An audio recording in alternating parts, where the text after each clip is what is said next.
दफा तो हर रोज दफा। मुख्यमंत्री पुष्कर सिंह धामी ने ट्यूलिप बल्ब रोककर 17 प्रजातियों को 4000 ट्यूलिप उगाने की मुहिम की शुरुआत की। दौरान पुष्प उत्पादन और बागवानी क्षेत्र में नवाचार पर दिया जोर।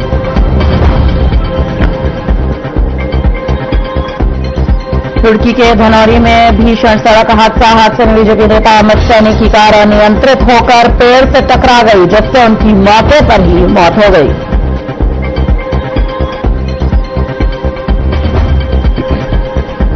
अंकिता हत्याकांड में बीजेपी महिला नेताओं की चुप्पी पर महिला कांग्रेस ने जताया विरोध। कांग्रेस ने कैबिनेट मंत्री रेखा आर्या के आवास का किया घेराव। पुलिस ने बैरिकेडिंग लगाकर रोका। कैबिनेट मंत्री सुबोध उनियाल ने अंकिता हत्याकांड पर की पीसी। कहा कि कोई भी वैलिड सबूत लेकर सामने आया जिसका कांग्रेस प्रदेश अध्यक्ष ने किया पलटवार। कहा सरकार मामले में ढिलाई बरत रही है।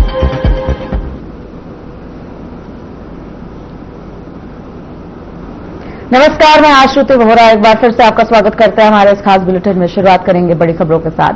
मुख्यमंत्री ने परिवार के साथ सीएम आवास परिसर के उद्यान में ट्यूलिप बल्ब रोककर 17 प्रजातियों के 4000 ट्यूलिप उगाने की मुहिम की शुरुआत की। इनमें लेक पर्पल व वाइकलर प्रजाति के खास रंगत वाले ट्यूलिप भी शामिल हैं। मुख्यमंत्री ने उद्यान विभाग को ट्यूलिप के व्यावसायिक उत्पादन की कार्य योजना बनाने के निर्देश देते हुए पुष्प उत्पादन व बागवानी के क्षेत्र में नवाचार पर जोर दिया।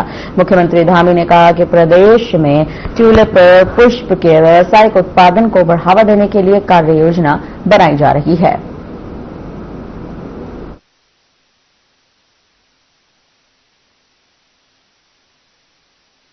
साथ ही आपको ये भी जानकारी देते चले, उन्होंने इस संबंध में उद्यान विभाग के अधिकारियों को भी कड़े निर्देश दिए हैं। व्यावसायिक उत्पादन की योजना पर जोर दिया गया। आपको बता दें सीएम धामी ने कड़े निर्देश दिए।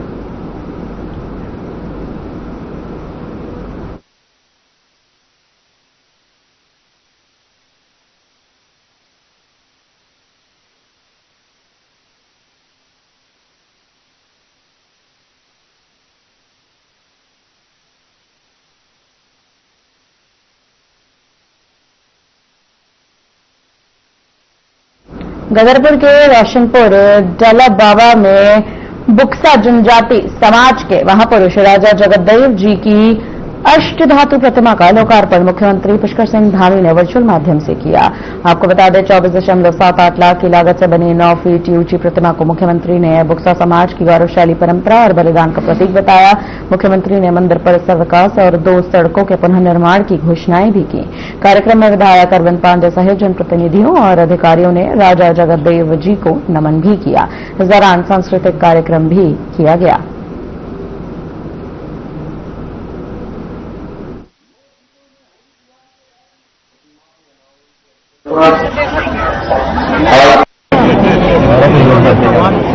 कार्यक्रम में गया लेकिन वर्चुअली मुख्यमंत्री जी ने बोलना था, इसकी सूचना हमको दी, लेकिन समय पर मुख्यमंत्री जी आ गए और उन्होंने इस जन्मदिन का स्वागत है। और मैं पूरे कुछ क्षेत्र की घोषणा भी की है।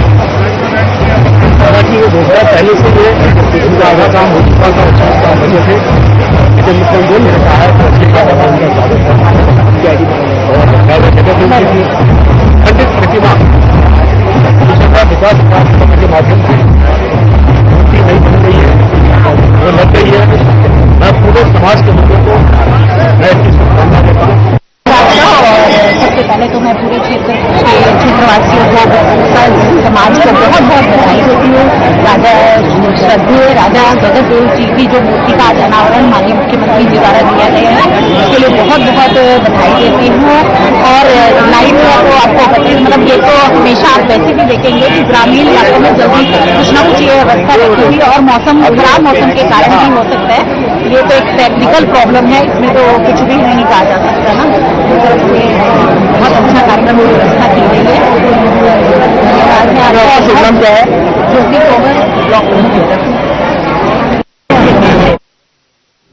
रुड़की के पिरान कलियर क्षेत्र के धनौरी में एक भीषण सड़क हादसा हो गया, जिसमें भारतीय जनता पार्टी नेता अमित सैनी की मौके पर मौत हो गई। जानकारी के अनुसार बीजेपी ओबीसी मोर्चा के पूर्व प्रदेश कोषाध्यक्ष अमित सैनी अपनी कार से रुड़की से धनौरी स्थित अपने घर लौट रहे थे। जैसे ही वे धनौरी में दो सड़कों के बीच पहुंचे, अचानक उनकी कार अनियंत्रित हो गई। तेज रफ्तार में सड़क किनारे खड़े एक पेड़ से जाकर टकरा गई।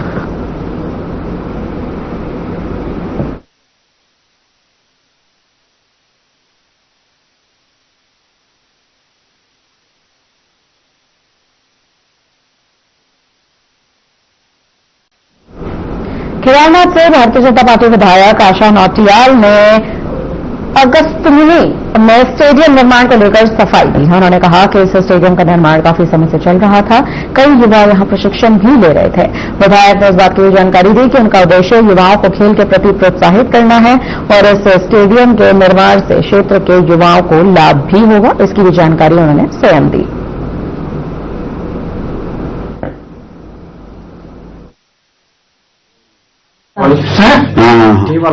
देखिए, अगस्त्यमुनि का जो खेल मैदान है वो वहां पर काम प्रारंभ हो चुका था और काम प्रारंभ होने के काफी समय बाद कुछ लोगों ने मतलब उस पे ये बात उठाई कि यहाँ पे मुनि जी का ये मैदान है, यहाँ पर मुनि जी की डोली का स्थान है और वहाँ पे हवन कुंड है। ये सब बातें जब चली तो एक दिन मैं भी वहां पे गई और मैंने भी कुछ विभाग से बात करी कि ये मतलब क्या मामला चल रहा है। तो मुझे पता चला कि वहां पे काफी समय पहले मतलब मेरे बनने से पहले ही वहां पे भूमि पूजन होकर के खेल मैदान का कार्य प्रारंभ हो चुका था और ये घटना लगभग कई महीने बाद की है। तो मैंने अधिकारियों से भी बात करी तो उन्होंने कहा कि ये जो खेल मैदान है ये एक स्टेडियम की यहाँ पर लोगों की मांग थी और स्टेडियम के रूप में इसको तैयार किया जा रहा है, जहाँ पे कि इंडोर स्टेडियम भी बन चुका है। वहाँ पे कई जगह के बच्चे प्रशिक्षण ले रहे हैं और कई वर्षों से ले रहे हैं। स्थानीय लोगों का जो विषय है वो ये है कि मुनि महाराज की जो वहां पर देवरा यात्रा होती है, तो जब मुनि महाराज जी यात्रा के बाद अपने प्रयास के बाद जब अपने स्थान पे बैठने के लिए जाते हैं तो उस स्थान पे यज्ञ वगैरह किए जाते हैं। वहाँ भी कटाक्ष न हो जाए, आजकल मुद्दा नहीं, तभी तो कहा कि जो प्रयास कर रहे हैं उनका प्रयास भी सफल है। नववर्ष के अवसर पर कोतवाली क्षेत्र में लालकुआ पुलिस ने आमजन की सुरक्षा और यातायात व्यवस्था को सुचारू बनाए रखने के उद्देश्य से व्यापक वाहन चेकिंग अभियान चलाया है। यह अभियान वरिष्ठ पुलिस अधीक्षक मंजुनाथ टीसी के निर्देश पर संचालित किया गया। तो वहीं आपको बता दें कि इस अभियान के दौरान पहाड़ की ओर जाने वाले वाहनों को विशेष स्टिकर लगाकर सुरक्षित रूप से रवाना किया गया है।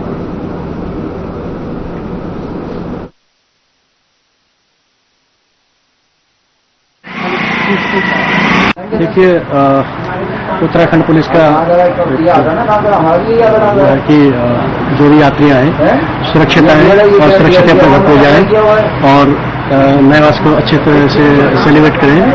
और पहाड़ों पर जो चलने वाले वाहन हैं, जो ड्राइवर हैं, वो किसी तरीका कोई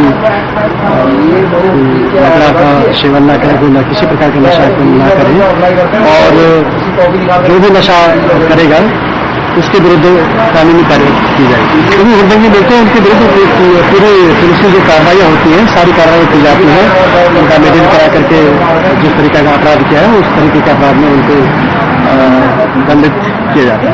इसकी चेतावनी है कि आगे रात्रि में चलना है या पहाड़ों पर चलना है तो किसी प्रकार का कोई नशा ना करें और नशा ही सबसे बड़ा ड्राइवर का दुश्मन होता है, जो कि पूरे परिवार के लिए खतरा होता है।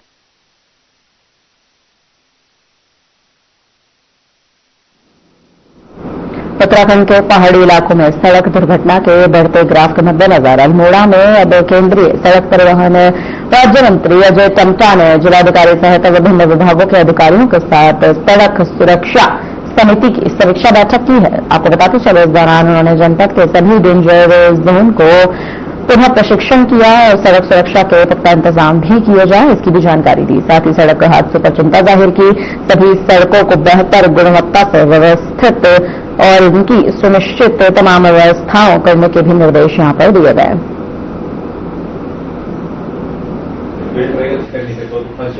अल्मोड़ा को एज ए मॉड्यूल डेवलप कर सके कि हाँ रोड एक्सीडेंट्स को रिड्यूस करा जा सके एंड इनफैक्ट ऐसे मास स्केल पे जो डेथ्स होती हैं उसको हम लोग ऐसे एक्सीडेंट्स को तो हम बिल्कुल शून्य करते हैं।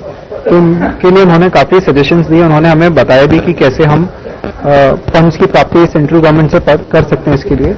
इसके साथ साथ उन्होंने निर्देश दिया है कि 20 दिन के अंदर हम लोग यहाँ रोड सेफ्टी ऑडिट करा के जितने भी अपने ब्लाइंड स्पॉट है उसको ईयर मार्क करके उनका एस्टिमेट बना के हम भारत सरकार को भेजेंगे। तो साथ ही साथ उन्होंने और ये बताया कि जो हमारे स्पीड ब्रेकर्स होते हैं उस पर हमारी प्रॉपर व्हाइट पैचेस लग जाएं ताकि गाड़ी रात को चल रही तो उछाल आ जाता है। तो ये उनके द्वारा बाय एंड लार्ज ये निर्देश दिए गए कि कैसे रोड की व्यवस्था को हम सुचारू रूप से कर सके। फॉरेस्ट क्लियरेंसेस के लिए भी उन्होंने ये सजेशन दिया है कि फॉरेस्ट क्लियरेंसेस के लिए जो संबंधित जिलाधिकारी हैं, जैसे यहाँ क्योंकि उन्होंने बोला मिनट्स आगे भी सर्कुलेट कर दिए जाएं, वो डीएफओ और जो हमारे यूजर एजेंसीज हैं उनको बैठा के पहले ही जो हमारा परिवेश पोर्टल पे जो प्रस्ताव जाता है उसको इंश्योर कर लें कि वो उसकी जो कंप्लायंस ऐसी हो कि उसमें हमें ऑब्जेक्शंस मिनिमाइज हो जाएं, तो जो हमारा टाइम है जो एनवायरमेंटल क्लियरेंस का वो रिड्यूस हो जाएगा। देखिए, आज हमने सभी डिपार्टमेंट को, क्योंकि जो रोड डिजाइन से लेकर के रोड के बनाने में हमारे एनएच के, पीडब्ल्यूडी के, स्टेट के सारे डिपार्टमेंट, जिलाधिकारी जी और सभी हमारे पुलिस डिपार्टमेंट, हेल्थ डिपार्टमेंट और भी जो रोड से जुड़े हुए लोग हैं, फॉरेस्ट, उन सबकी एक बहुत महत्वपूर्ण बैठक रोड सेफ्टी को लिए।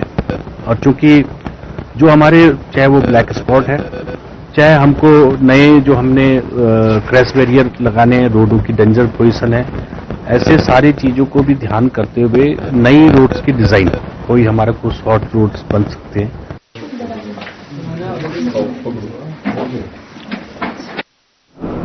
लालकुआं पूर्व कैबिनेट मंत्री हरीश चंद्र दुर्गापाल ने बरेली रोड यानी कि बबुरगुंटी से गोरापड़ाव क्षेत्र में लगातार हो रही सड़क दुर्घटनाओं को लेकर राष्ट्रीय राजमार्ग प्राधिकरण की कार्यप्रणाली पर गंभीर सवाल उठाए हैं। उन्होंने इस संबंध में जिलाधिकारी नैनीताल को पत्र लिखकर तत्काल हस्तक्षेप करने की मांग भी उठाई। इधर इस मामले में अधिक जानकारी देते हुए पूर्व कैबिनेट मंत्री हरीश दुर्गापाल के सुपुत्र युवा कांग्रेस नेता एवं प्रदेश कांग्रेस सचिव हेमवती नंदन का कहना है कि बरेली रोड के दोनों बसें किसान बाहुल्य आबादी क्षेत्र यानी कि बबुरगुंटी, हल्दीचौर, देवी पहाड़, मोटा हल्दी और मोती नगर में शुरुआत से ही एनएचएआई द्वारा अनदेखी की जा रही है। सर्विस रोड का अभाव, व्यवस्थित कट और पर्याप्त प्रकाश व्यवस्था न होने के कारण इस मार्ग पर लगातार दुर्घटनाएं हो रही हैं, जिससे जनहानि का खतरा बना हुआ है।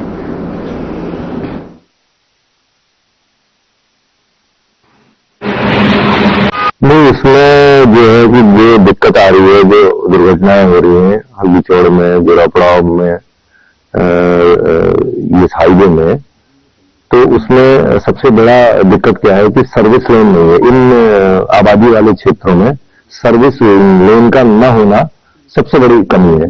और दूसरा यह है कि कट जो है अव्यवस्थित है, उनको व्यवस्थित करके नहीं गया है। अचानक जो है कि कट बंद कर दिए गए, उससे जो है कि स्थिति और बिगड़ गई है। दूसरा यह प्रकाश व्यवस्था अभी भी जो है अधूरी है। हल्दीचौड़ तक हुई, हल्दीचौड़ से नीचे को पूरा अधूरा है, तो उसको पूरा जो है गिनती तक किया जाना। तो उस परिप्रेक्ष्य में आज पिताजी और हम फिर मिले हैं उनसे, जिलाधिकारी महोदय से, तो उन्होंने एनएच वालों को बुलवाया है।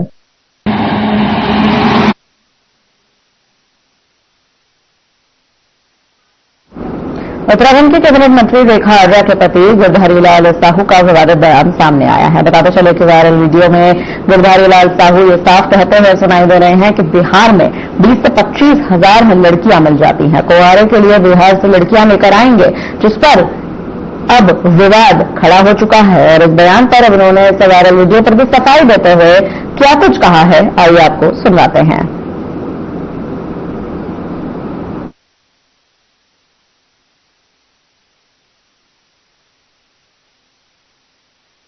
देशवासियों को मेरी तरफ से नव वर्ष की हार्दिक शुभकामनाएं। मुझे ज्ञात हुआ है कि दौलागढ़ क्षेत्र में एक कार्यक्रम रखा गया। उस कार्यक्रम में मैं माननीय मंडल अध्यक्ष जी द्वारा पहुंचा। उस कार्यक्रम में माताएं, बहनों और बुजुर्गों का स्वागत समारोह था। उसी दौरान मैं अपने संबोधन में मैंने एक अपने मित्र की शादी की विषय में चर्चा भी मैंने की। उसी चर्चा को विरोधी और वह कांग्रेस पार्टी के लोगों ने मेरे संबोधन को तोड़ मरोड़ कर मीडिया में प्रस्तुत किया है, जो गलत है, निराधार है।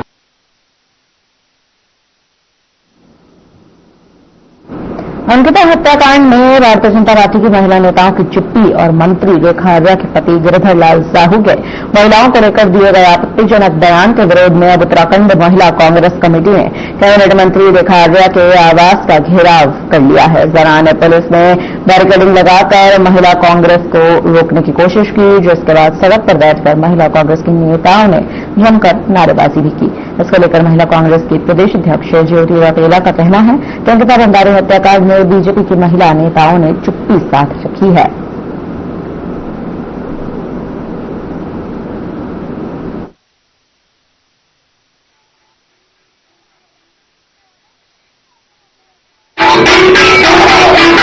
देखिए, दोनों चीजें हम लोग अंकिता भंडारी की न्याय मांग रहे थे, उसमें हम पूरे प्रदेश में जो महिला विधायक महिला मंत्री हैं भाजपा की, उनके घरों का घेराव करे थे। लेकिन बड़े अफसोस की बात है कि कल जो महिला सशक्तिकरण की मंत्री हैं रेखा आर्या, उनके पति ने गिरिधर लाल साहू ने जो बयान दिया कि 20-20, 25-25 हजार में महिलाएं मिल जाएंगी, बिहार से महिलाएं आ जाती है 25 हजार में, ये मुझे लगता है कि पूरे महिलाओं को अपनाने, पूरे देश को अपनाने और पूरे देश की जो महिलाएं उनको अपनाने। हम लगातार आज हम लोग यहाँ पे ये प्रदर्शन कर रहे हैं, इसके बाद हम उनके खिलाफ एफआईआर दर्ज कराने के लिए थानों में जाएंगे। हमारे किरदार से शायद कोई भी बात का जात है, महिला विधायक जो हमारे पास की भाजपा की है, उन्हें हम लोग जाग गए, इस वजह से हम लोग उनको जगाने का काम कर रहे हैं, क्योंकि एक बेटी का मामला है, बेटी किसी की भी हो, हमारी बेटी हमारे किरदार से शायद जाते हैं, किसी को जगाने का काम के लिए आज बात करना पड़ रहा है, तो हो सकता है कि जाते हैं।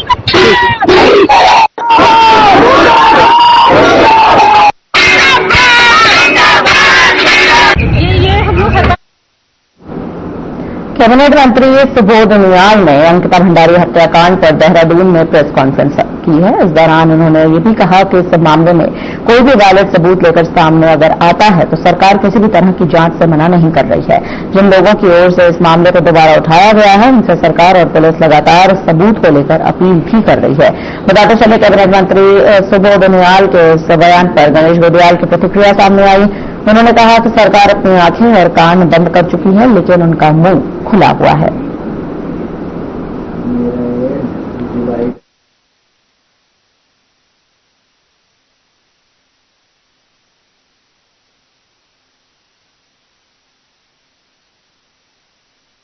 अंकिता भंडारी हत्याकांड में आज सरकार ने सामने आकर एक प्रेस कॉन्फ्रेंस की और उस प्रेस कॉन्फ्रेंस में सरकार ने दहाड़ते हुए ये चुनौती लोगों को दी कि जिसके पास भी सबूत है वो जांच एजेंसियों के सामने सबूत लाए। सरकार की आंखों पर पट्टी बंध चुकी है, सरकार के कानों में रुई भर चुकी है, सरकार आंखें और कान बंद कर चुकी है, सिर्फ मुंह सरकार का खुला हुआ है। अंकिता भंडारी हत्याकांड में क्या ये बात किसी से छुपी हुई है कि सबूत नष्ट करने के लिए उनके विधायक और मुख्यमंत्री ये सीधे तौर पर जवाबदार हैं और इनसे ही सबूत सामने आएंगे। इन्हीं से अगर पूछताछ की जाए तो इन्हीं से सबूत सामने आएंगे। सबूत सामने आएंगे उस एसआईटी से जिस एसआईटी ने जानबूझकर उन सबूतों को और ज्यादा तहस नहस होने से बचाया नहीं, उनसे सामने आएंगे। तो वो कौन अधिकारी थे, कौन मुख्यमंत्री थे, कौन विधायक थी, क्या सरकार को ये सब पता नहीं है? इसलिए सरकार फजूल की बातें बंद करे। हल्द्वानी में कुमाऊं कमिश्नर दीपक रावत ने अपने कैंप कार्यालय में सिंचाई और पेयजल सहित विद्युत उत्पादन के लिए बनाए जा रहे बहुउद्देशीय जमरानी बांध परियोजना के निर्माण कार्य की समीक्षा बैठक की है। इस दौरान जमरानी बांध परियोजना के महाप्रबंधक ने अवगत कराया कि अब तक जमरानी बांध में 2 टनल निर्माण कार्य 85% तक पूरा कर लिया गया है। इसके अलावा पानी के डायवर्जन के लिए भी 2 कॉफर डैम का कार्य भी प्रारंभ कर दिया गया है। आपको बता दें, वहीं जून 2026 तक टनल निर्माण सहित कृत्रिम डैम बनकर तैयार हो जाएगा। अगली बरसात में नदी का पानी टनल के माध्यम से डायवर्ट किया जाएगा। इसके पश्चात स्थायी डैम निर्माण कार्य भी शुरू कर दिया जाएगा।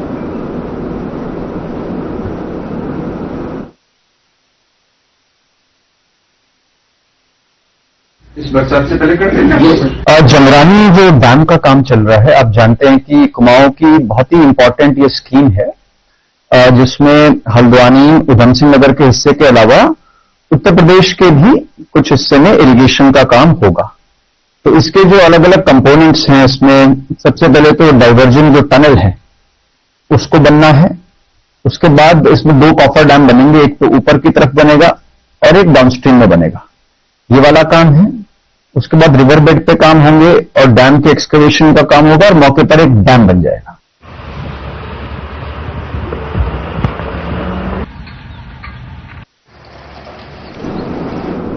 काशीपुर में महुआ खेड़ागंज स्थित एक बंद फैक्ट्री में गार्ड की हत्या के आरोपी को पुलिस ने बुलंदशहर यूपी से गिरफ्तार कर लिया है। बता दें कि इस मामले में पुलिस ने करमवीर के बेटे रिंकू की शिकायत पर केस दर्ज किया, जहां पुलिस जांच में सामने आया कि करमवीर के साथ उसी गांव का निवासी रिश्ते का भतीजा प्रांत भी फैक्ट्री में चौकीदारी करता था। दोनों फैक्ट्री के गार्ड रूम में रहा करते थे।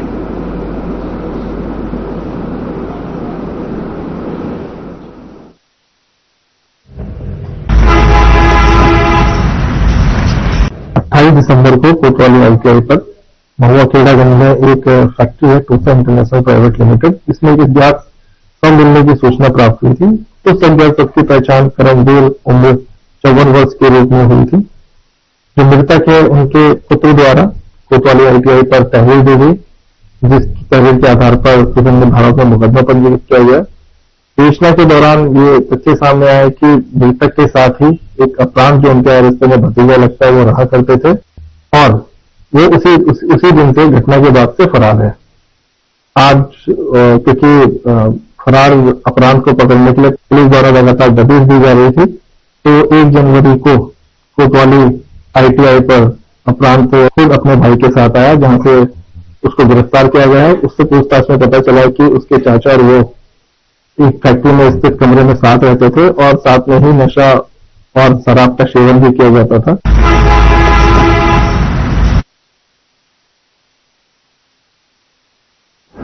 सामाजिक कार्यकर्ता और Akhil Bharatiya people against pen India के प्रमुख योगिता भयाना ने अंकिता भंडारी हत्याकांड और इसको लेकर सोशल मीडिया में चल रही बयानबाजियों को लेकर प्रेस वार्ता की थी। इस दौरान उन्होंने अंकिता भंडारी हत्याकांड में हाल ही में उर्मिला सनावर की पोस्ट का भी जिक्र किया। कहा कि उनके द्वारा जारी ऑडियो की जांच की जानी चाहिए। साथ ही उन्होंने विधायक रेणुविष्ट व अन्य आरोपियों की भी गिरफ्तारी की मांग उठाई।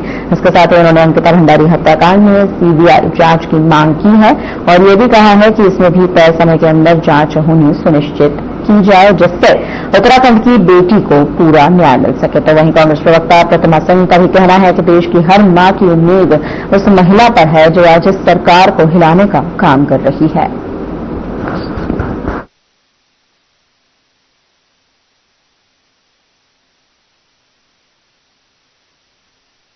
देखिए बिल्कुल, और जो आपने बात कही वो समाज सेवी योगिता जो भयाना जी हैं वो सदैव महिलाओं के विरुद्ध जो अपराध होता है उस पर अपनी आवाज को बुलंद करने का कार्य करती है। देखिए जो बात वो कह रही है कांग्रेस पार्टी भी वही बात कह रही है।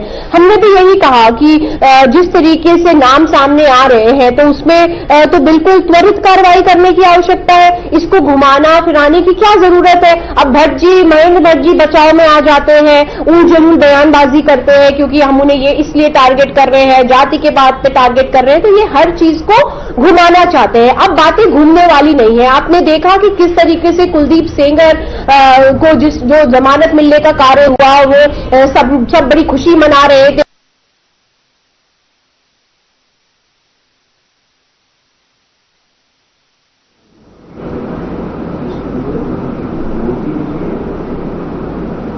साल 2026 की शुरुआत के साथ ही power transmission corporation of Uttarakhand limited ने जनता के साथ फैक्ट्रियों को भी बड़ी राहत देने का फैसला किया है, जिसके लिए प्रदेश भर में पीटीसीएल नए सबस्टेशन का निर्माण अब तेजी से कर रहा है। पीटीसीएल के प्रबंध निदेशक पीसी ध्यानी का कहना है कि लगातार होती ट्रिपिंग की शिकायतों को दूर करने के लिए अलग अलग स्थानों पर नए सबस्टेशन का निर्माण किया जा रहा है। वहीं बताते चले कि सोलापुर क्षेत्र में सबस्टेशन का निर्माण होने से फैक्ट्री मालिकों को भी राहत मिलेगी। साथ ही इससे पूरे काम में भी बेहतर टीम वर्क सबसे महत्वपूर्ण होगा।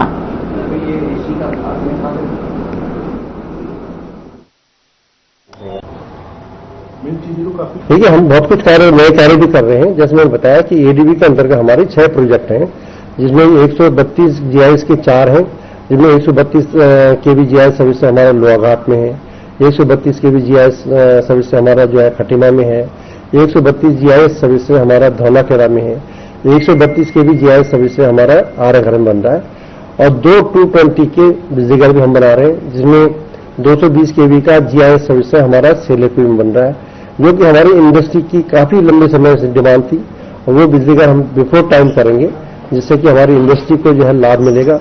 जो बार बार ट्रिपिंग की समस्या से परेशान होते हैं, लो वोल्टेज की समस्या से परेशान होते हैं, उसका उनको लाभ मिलेगा।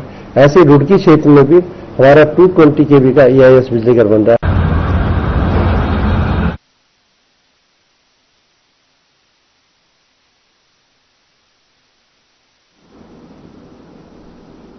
फिलहाल हमारी तरफ से इस बुलेटिन में इतना ही। मुझे दीजिए इजाजत। नमस्कार।